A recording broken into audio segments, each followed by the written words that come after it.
Hello everyone, thank you for checking out today's video. Welcome to my channel. My name is Chris and I've been building koi ponds and water gardens and waterfalls now for over 25 years.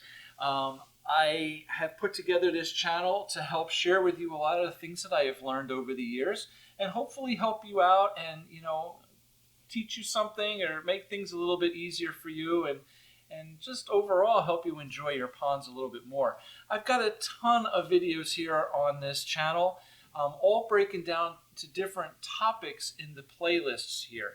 So you can use the playlist to help find your way around and navigate, find what you're looking for a little bit easier. I also have a website called Pondscapes and More, where we have all kinds of pictures and videos of ponds and things that I've built over the years, as well as a lot of featured products and even wild birds, information as far as attracting and feeding them. So cool things. So I appreciate your support. Take some time, take a look around. Today's video, we are doing a video that was recommended to me by a viewer on building a deck close to or over your pond. The types of materials we can use and just some helpful tips about all that. So we're going to dive into that today. I thought that was a great idea. I've built decks several times, with my ponds. So we'll talk all about that. So the first thing I want to talk about basically is how to utilize, a deck close to a pond. My best advice is if we have a smaller pond, to not have the deck overhang it very much, right? We don't want to cover up the surface area of a small pond. It's like I have a lot of clients that ask me about putting a bridge over a pond. And if your pond is small and you put a bridge over it, you're going to be covering up like a third of your pond. And you might be blocking the view of another third of the pond. So it may not be the best idea. I like seeing my pond, right? Although sometimes maybe a bridge or a deck overhanging the pond can give the fish some cover, some protection underneath it if they need to hide from a predator or something. So, there are pros and cons, but basically I just see a small pond being next to a deck or, off of a deck where you can sit on the deck, whether the deck is raised up higher or it's right down on the ground next to it. I wouldn't overhang it over the water too much. It is a really cool effect, however, to be able to bring the water underneath the deck partially, so it looks like the deck is overhanging the pond, even if it's only over the pond 6 inches or a foot. It still gives a really cool appearance. So larger the pond, the bigger the deck we can put out over it. Now I have 2 ponds here that I'm going to talk about where I have built decks over the pond, and they are both larger ponds. One has a smaller square deck here that's basically just a little feeding area. He's got a couple chairs here, and what's really cool is the 2 chairs he has there on the deck. In between the 2 chairs, what he did was actually make a cutout in the deck. It's about a foot by a foot square, right? That he can pull the decking up. So he opens up like a hole next to his chair, and he puts his food in there. And the fish come right up next to him as he's sitting there on the deck. Kind of a clever thing, right? Something different. Little ingenuity there. So he can just sit there on his chair. He opens the hole on the deck and he puts his food right there, and the fish come into the hole. It's kind of different, but again, it's just endless possibilities, right? So we have that deck, and then I have a larger pond that I did many years ago. Well, many years ago, 8 years ago at least now. Really beautiful pond. This is a 40 by 50 pond with a massive waterfall. It's about 20,000 gallons. And we built this deck. It's kind of got a nice unique shape, very inviting, almost like my idea was to build like a peninsula out over the water so that you can walk out on the deck and basically be surrounded by water from, this side all the way around the front to the other side. Very cool. Definitely gets you out and makes you feel like you are a part of the pond. So, and also brings you in a little bit closer to the waterfall. Now, mind you, that waterfall is still a good 25 feet away. So it's not like you're right up in front of it. There is plenty of pond around you. But this was very cool as well. I have another pond here. We'll show you that I built a rather long deck, various shaped. It overhangs the pond on one side by about a foot over the rock work. This deck is basically built just off the ground. We'll get into all that. And then it comes around a long walkway. There's a small waterfall in the middle, and then on the other side is a larger area. Since I built that pond, he's actually built like a pergola over the two ends. So really, really nice. Unfortunately, I don't have a picture of that at this time. But again, right, endless possibilities on this stuff. So we'll talk about this one. And then finally here, real quickly, I want to show you another pond that we built. And this is probably almost 20 years ago, if not maybe a little more, of a pond that was built right underneath the back deck of this house. Now this picture here shows the water pretty much basically touching the wood. I believe he used cedar down the front of the deck, and the water goes right to it. The pond itself only goes back about another 6 inches or so. There's a wall, a rock stone wall of the pond where the liner comes up just behind that cedar decking that's coming down. So, the pond ends right behind there, but it really gives the appearance that, the water's just coming out from underneath this deck.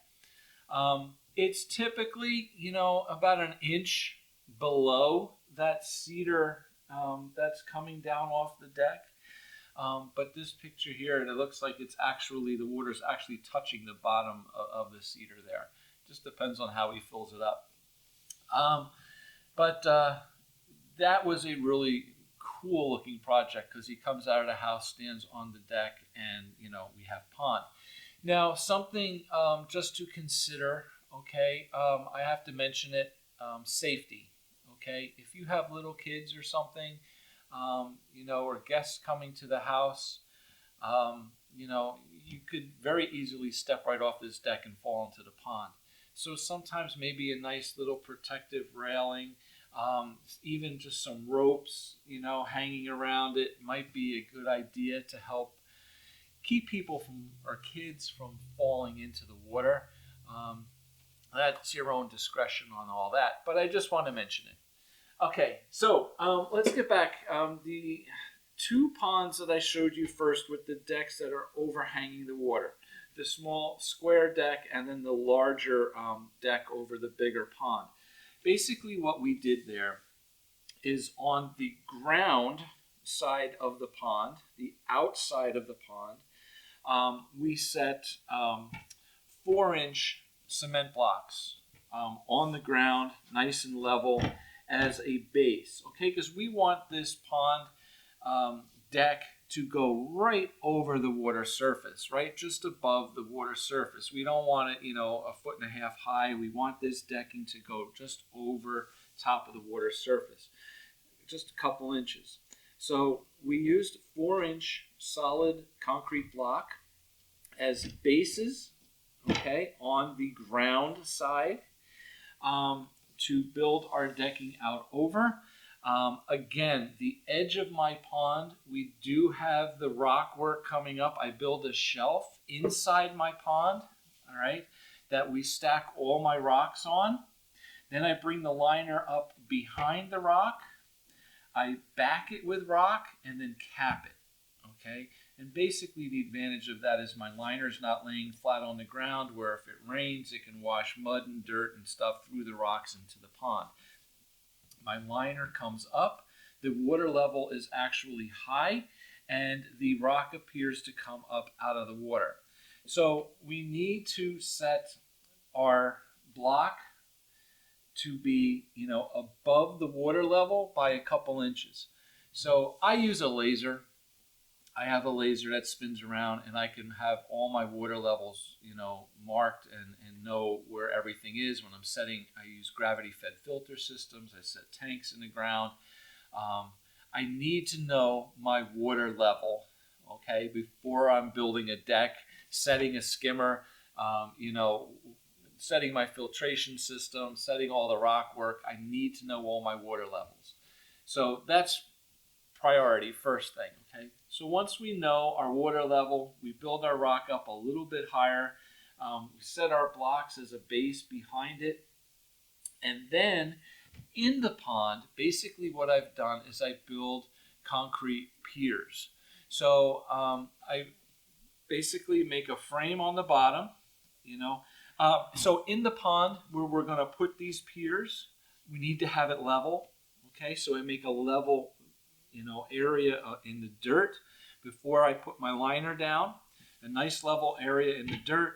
And then when I'm ready to start building my pier, basically what I'll do is I'll take some extra pond liner, maybe fold it over 3 or 4 times. So I have, 3, 4, 5 layers of pond liner. I put that down first just as an added cushion, added protection on top of my pond liner itself, okay? And then I'll build a square form, out of a 2x4s or actually 2x6. Then I'll pour concrete in, and I'll make a base, like a big square foot. And inside that, when I pour my concrete, I'm going to put some metal rods up, okay? And just even if it's, 2 feet or something. That's basically going to help support or hold together my pier to this footing, basically, that I'm making, okay? So I pour the concrete. We can let that dry with my rod sticking up, all right? And then we take what's called a sonotube. It's basically a cardboard cylinder, a cylindrical tube. They come in different widths, 8-inch, 10-inch, 12-inch, 16-inch, whatever, right? And we put that down on top of my footing here, and then we fill that with concrete, all right? And that will give us our pier. And with those metal rods inside of it, that holds it all steady, stable, and strong together, all right? So once we have our pier, we have it to our appropriate height so that it's level with the block outside the pond, then we can build our frame, right? We can build our frame, we can run our, I usually use 2x6s. 2x6s are pretty strong, keep them 16 inches apart, even 12 inches apart, as strong as you want to make it, but 2x6s are really good. And, build your frame from pier to pier, right, to block, and keep everything nice and tight, nice and sturdy, nice and level. And then that's all built out of, I use pressure treated lumber, all right? Yeah, so I've got questions, about, is a pressure treated safe for the fish? Well, I have never had an issue. And, I guess because I'm not building a huge deck and covering the entire pond, right? And we're only over a certain area. And the decking on top of my frame, I don't use pressure treated wood there. I don't like that because, you have to stain it, you have to paint it. I use a composite decking, like a Trex decking, and they have different composite materials like at Home Depot or Lowe's. They come in like gray, they come in brown, they come in tan. And you know, it's really easy. They're strong. They last forever. You don't have to paint it. You don't have to stain it, and it's not going to leach off any other chemicals. So once my deck is covered with this composite material, most of that, or a large portion of that pressure treated lumber underneath it as my frame, is going to be covered, right? So you're not going to have direct water running right on the frame and dripping right into the pond. I mean, yes, it's going to get wet. Yes, you know, but I think I've never had an issue. So yeah, you can, you know, put those piers in the pond that way. Once I have my concrete pier in the pond, I paint them with a liquid neoprene rubber coating. So it's a black rubber sealant that not only kind of waterproofs it more, but it also looks better. It's black, right? It's going to be hidden more. It's not going to be like a, you know, a white concrete pier in a pond. So it kind of blends into everything a little bit nicer. And yeah, you know, that's basically how I put my piers into the pond. Again, it's all dependent on level, right? Where your water level is. You know, you want the top of your pier in the pond to be just, you know, an inch or two above your maximum water level. And then you're going to run your, you know, 2x6s or whatever on top of that with your decking. You know, how you finish the deck, you put face boards on it, the whole bit, make it look nice. You know, this big pond, we actually built benches into the decking so you can sit there. And he's got nice little cushions that he had built to fit it. You know, so really, really nice stuff. You know, let me show you now this other deck that just overhangs the pond a little bit. It's not actually out over the water like the first two. This one here is a long deck that has two areas that overhang the pond. And they only overhang by, you know, roughly maybe a foot at the most. But it does give the appearance that the water is coming underneath the deck and the deck is, you know, protruding out over the water either way. This deck is basically built right on the ground. And my ground level here, from one end, from the smaller end to the bigger end, my ground level actually kind of went uphill. So at one end of the pond, I used my 4-inch block, set my deck on the block, and, you know, ran my frame out over the water, as I described for the last deck. But on the big end, the other end of this pond, my beams, my frame of the deck, I actually had to cut the dirt out, okay, because my ground level kind of went up back there. So I had to cut the dirt out to, you know, build my frame over.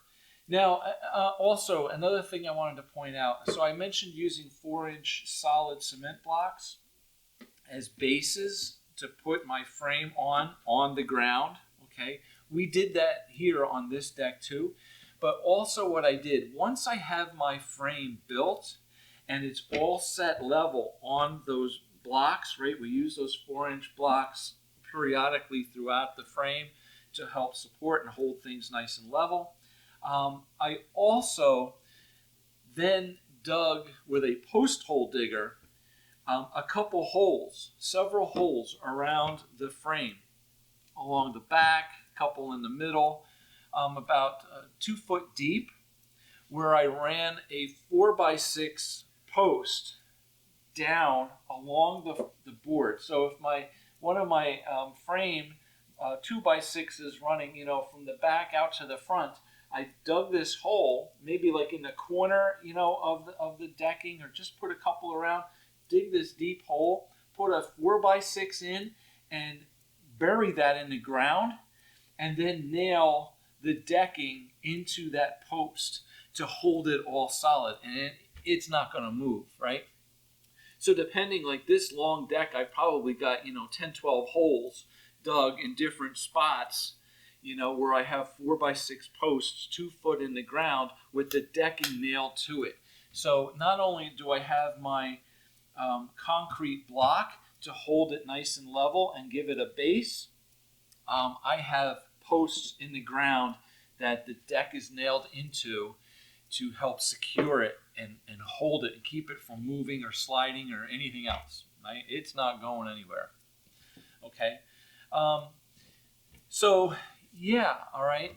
You can see all these different pictures I put up here on progress and as we're building this thing. It really comes out beautiful. It really, really looks nice. One thing I just want to mention, not a big idea, not a big deal. You've seen a couple of these decks. The one deck here, the big one that overhung the pond, is a gray material, and this last one here is a dark brown. I will mention to you that that dark brown material gets very hot in the sun. Okay, so if you're walking around barefoot on that thing in the hot sun, it's going to burn your feet. All right, so the gray is a little bit better as far as the heat getting hot, but I mean it's just something that I've noticed. All right.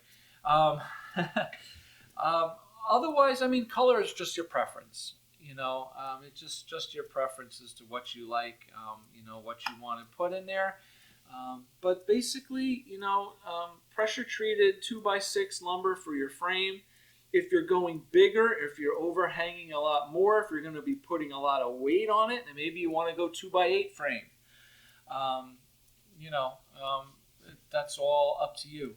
2x6 frame is really nice because the decking itself is about that same 5.5 inches each board. So, taking one piece and running it along the face on the front, to cover it, and then have it run down the face, and then have your decking come over the top, or to it is a really nice look to keep it clean and finished. All right. I have done some decks where instead of using 2x6s, I wanted to keep that profile of the deck lower, so I actually used 4x4s as my frame. 2x4s are a little thin. I definitely wanted a little more support. I used 4x4s, and that brought my decking down even closer to the water, and it's just different ideas. Again, it all depends on the size, how big you're going, how far it's overhanging, stuff like that. So, all right. So, I hope that gave you a little bit of insight, answered some questions, gave you a little bit of a guide and some ideas here. I'm going to wrap it up with this. I hope it helped you out a little bit. Enjoyed the video. If you did, please hit the little thumbs up. If it helped you, help me. Subscribe to the channel. Hit the like button here. I really appreciate your support with everything.